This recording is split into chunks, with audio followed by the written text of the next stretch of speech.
आचार्य श्री के पास की घटना बताऊं, सिद्धवरकूट की, जल्दी समझ में आ जाएगा, लेकिन 9:15 तो बज ही गए। इसमें से गाथाएं भी पढ़नी है, हम 2 दिन से भूल जाते हैं। अब लेकिन वो आचार्य श्री वाली घटना पहले सुना देते हैं, फिर बाद में ये, क्योंकि वो भूल जाएंगे, ये तो भूल भी जाएंगे, तो इसमें से पढ़ नहीं अकेला है। तो क्या हुआ, सच्ची घटना है 96 की, और उन व्यक्ति ने मुझे सुनाई। वो विदिशा से वहां पहुंचे सिद्धवरकूट, और वहां देखा तो आचार्य श्री बैठे हुए थे मंदिर में, और उनके पास 5-7 लोग बैठे चर्चा कर रहे थे, और आचार्य श्री बढ़िया उनसे बात कर रहे थे। बाकी बाहर एक टेबल लगा दी गई थी, दर्शन करने वाले दर्शन करके चले जाएं, डिस्टर्ब नहीं करें। ये भी बाहर खड़े हो गए, देखना मजा। बाहर खड़े होके, अब भैया वो चर्चा चल रही है, अपन काहे को भीतर डिस्टर्ब करो, यही सेवा है। हाँ, अनुकूल वातावरण बनाना धर्म ध्यान का ये सेवा है। तो उन्होंने बाहर से खड़े होकर के कि अच्छी चर्चा कर रहे हैं, अपन को थोड़ी बहुत सुनाई पड़ेगी, अपन यहीं से सुनो, काहे को वहां जाकर के डिस्टर्ब करो। जब टेबल लगी है, इसका मतलब है कि सबको अंदर जाने की परमिशन नहीं है, एक कॉमन सेंस की बात। वो बाहर खड़े हो गए, उनके बाजू में एक और खड़े हैं, दोनों जन। अब वो ये सोच रहे हैं कितना सौभाग्य इन 5-7 लोगों का, ये कहाँ के लोग हैं, ये फैमिली कहाँ से आई है, आचार्य श्री से इनको बात करने का सौभाग्य मिला। उतने में ही सुनाई पड़ा कि उसमें से किसी एक बिटिया ने आजीवन ब्रह्मचर्य, अरे वाह, इन्होंने तो आजीवन व्रत ले लिया, इसीलिए आचार्य श्री ने इनको बात कर रहे हैं इनसे, बड़ा अच्छा है, अपन को कम से कम इतनी चर्चा सुनने का सौभाग्य मिल गया। दूसरे जो बाजू में खड़े हैं उनकी प्रतिक्रिया देखना, वो इनको अनजान जान करके क्या कह रहे हैं, चल हम तो सोच रहे थे कि धर्म के क्षेत्र में पक्षपात नहीं होता होगा, यहाँ भी इतने बड़े आचार्य के पास आके देखा हमने, अपन नोरे का कछु आदमी नहीं है का, अपन बाहर खड़े, और ये देखो 5 लोग भीतर बैठे इनसे बातें कर रहे हैं, का अपन का वो है क्या भैया, हमने तो सब जगह देख लिया जाकर के, सब ऐसा ही है, क्या धरा इसमें। देखो आप, वो ये सोच रहे हैं कि बहुत सौभाग्य कि इन 5 से बात करते आचार्य श्री को मैं सुन पा रहा हूं, देख रहा हूं, और अब भी ये 5 बाहर निकलेंगे तो मैं तो पैर छू लूंगा इनके, कि सौभाग्य आपका कि आपको 2 शब्द बोलने सुनने मिले। और वाकई में जब वो 5 निकले तो इनने बताया कि हमने उनके पैर छू लिए। वो लेकिन वो व्यक्ति पैर क्या छूना, वो तो कसमसा रहा है भीतर। अब इतना ही नहीं, खत्म नहीं हुई बात, अभी आगे बढ़ी। वो 5 जन जल्दी से 16 के कपड़े पहन के और खड़े हो गए पड़गाने, और आचार्य महाराज निकले, और उनने चूंकि व्रत लिए हैं तो उनके पास जाकर के पड़गाए भी गए। अब तो वे जो व्यक्ति थे, अब तो बिल्कुल कभी नहीं आएंगे, देख लिया हमने सब, उन्हीं से बात कर रहे थे और सीधे उन्हीं के त्योहारों को चले गए। और मालूम जिन व्यक्ति ने मुझे बताया उनने क्या किया, उनने एक तो उनके पैर छू लिए थे, सो पैर छूने से हो गया परिचय, सो उस परिचय का लाभ ये मिला कि उनने कहा कि तुम भी हमारे संगे पड़गार भी खड़े हो जाओ, सो ये भी उतई में शामिल थे, सो इनको भी पड़गाने मिल गए और इनको भी दान देने, आहार देने मिल गया। बात समझ में आ गई? प्रक्रिया वही है, सब कुछ वही है। आपके भीतर जैसी भावना, आप उसी में से धर्म निकालना चाहें तो धर्म ले सकते, और उसी में से संक्लेश कमाना चाहें तो संक्लेश कमा सकते हैं।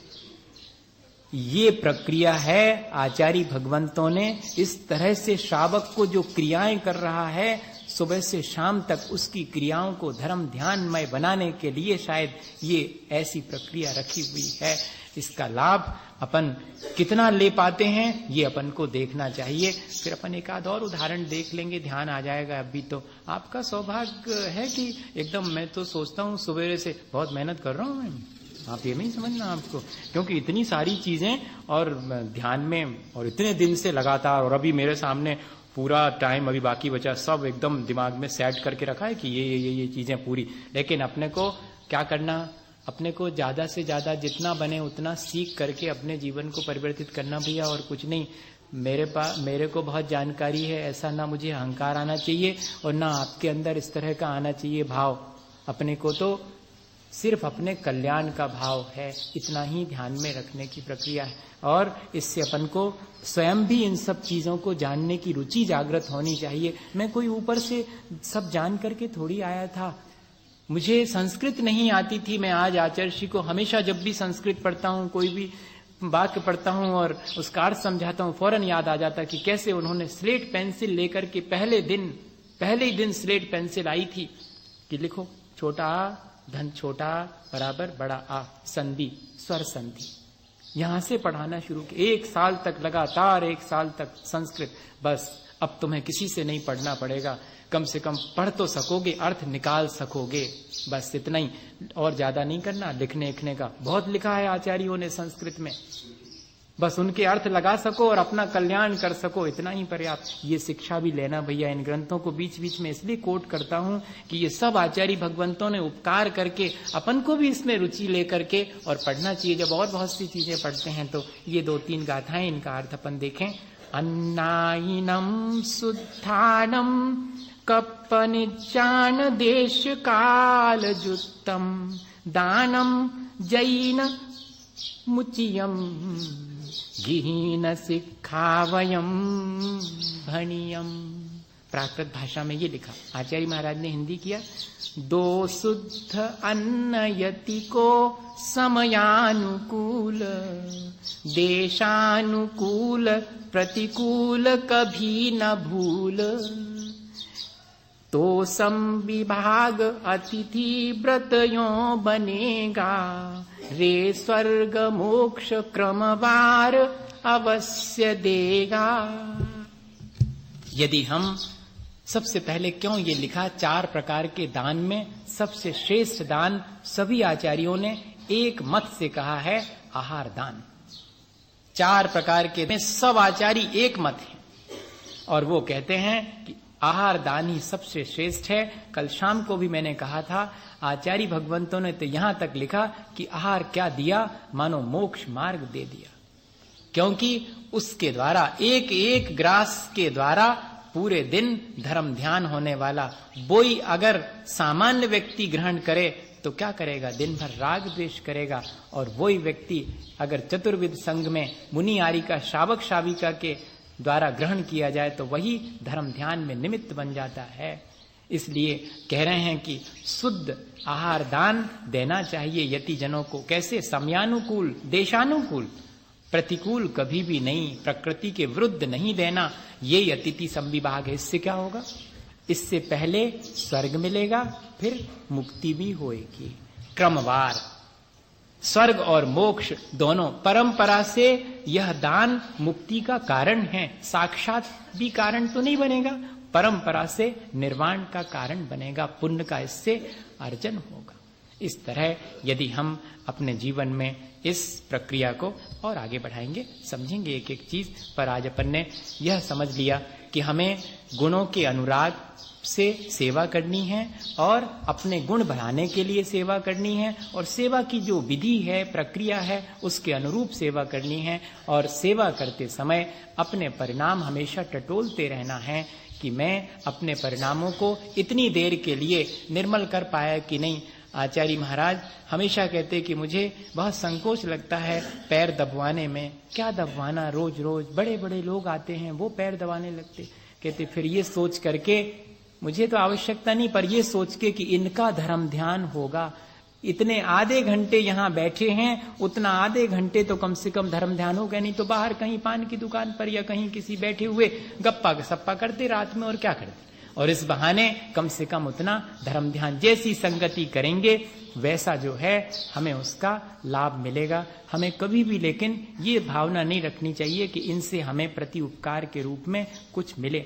अगर मांगना भी है तो क्या मांगेंगे, परिणामों की निर्मलता मांगेंगे, हमारा जीवन अच्छा बने, यही हम आपकी सेवा से चाहते हैं। एक बार कैसा हुआ कि वो क्या बोलते हैं, किसी व्यक्ति के यहाँ पर और बेटा नहीं था, तो उन्होंने भगवान से बहुत प्रार्थना करी, गुरुजनों से प्रार्थना करी कि भगवान हमको बेटा हो जाए, हमको इतनी उम्र हो गई हमारी, 50-60 साल के हो गए, अभी तक हमारे पुत्र ही नहीं हुआ, हो जाता ऐसा। और ऐसा संयोग देखो, उनके किसी साता कर्म का उदय आ गया होगा जिसकी वजह से उनके पुत्र हो भी गया इतनी उम्र के बाद भी। अब देखना, लेकिन पुत्र तो हुआ पर उसकी दोनों आंखें रोशनी से विहीन थीं, अंधा हुआ। अब क्या करें, चलो कम से कम हुआ तो। उसको पढ़ने लिखने के लिए अंधों का जो स्कूल होता है उसमें भेज दिया, वहीं रहेगा। 12-15 साल वहां रह करके और पढ़ लिख करके लौटा, लेकिन आंख तो नहीं लौट सकती। आकर के सबसे पहले उसने, बड़ा हो गया था समझदार, आकर के उसने कहा, पिता क्या आपके भी आंखें नहीं हैं? अरे नहीं नहीं बेटे, हमारे तो रोशनी है आंखों में, तुम्हारी माँ को भी है रोशनी, बस वो तो पता नहीं क्यों तुम्हारे लिए आंखों की रोशनी नहीं मिली। नहीं पिता, मुझे लगता है कि आपको भी आंखों में रोशनी नहीं है। क्यों?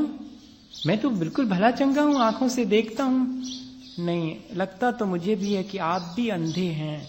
अरे ऐसी कैसी बात कर रहा है तू? हम तो सब देख, हम कैसे हम विश्वास दिलाएं? तेरे आंख होती तो तू देख लेता कि हमारे तो आंख दुरुस्त है। नहीं, मुझे लगता है कि मेरी आंखें नहीं होने का कारण यही है कि आप भी अंधे हैं, तभी तो आपने भगवान से मुझे मांगा। भगवान से भगवान ही को मांग लेते तो शायद आपको मैं आंख वाला मिल जाता। ये आपका अंधापन ही तो है जो आपने संसार मांगा है। अगर आप परमार्थ मांग लेते उन भगवान से तो शायद आपका और मेरा दोनों का कल्याण हो जाता। छोटी सी घटना है लेकिन बड़ा संदेश देती है कि अपन क्या चीज मांगे कि आपके जैसे गुणों की प्राप्ति हो। भगवान मुझे और कुछ भी नहीं चाहिए, चाहिए भी है तो क्या चाहिए? अपने परिणामों की निर्मलता। अपने परिणामों की निर्मलता से मेरे सब काम आसान हो जाएंगे। जब पुण्य का अर्जन होगा, पाप की निर्जरा होगी तो सारा आसान हो जाएगा। वो तो मांगने की जरूरत है नहीं। मैं धान की खेती करूंगा तो पाल तो फोकट में मिलेगी, चावल तो मिलेगा ही मिलेगा। ऐसी भावना से यदि हम ये सारी दान की या सेवा की वृत्ति रखते हैं तो हमको अधिक लाभ होगा, हमारा जीवन अच्छा बनेगा। इसी भावना के साथ वो आचार्य गुरु विद्यासागर महाराज